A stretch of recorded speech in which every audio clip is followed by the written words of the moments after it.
guys, mapagpalang araw guys. Ito na yung kwarto ko guys. May ilaw na yung taillight ko guys.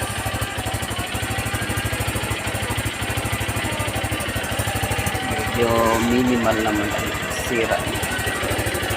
Nag-loss lang yung mga contact guys. Hindi nakatipid na tayo guys. Hindi na tayo nagbayad pa sa labor. Okay na naman.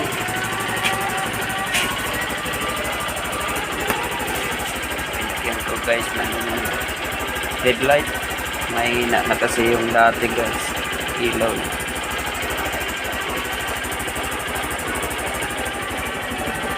Tipid tayo guys pag may time.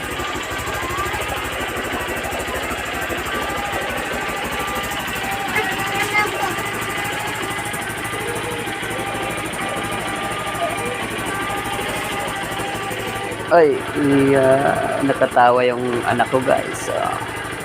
Yung makulit na anak ko.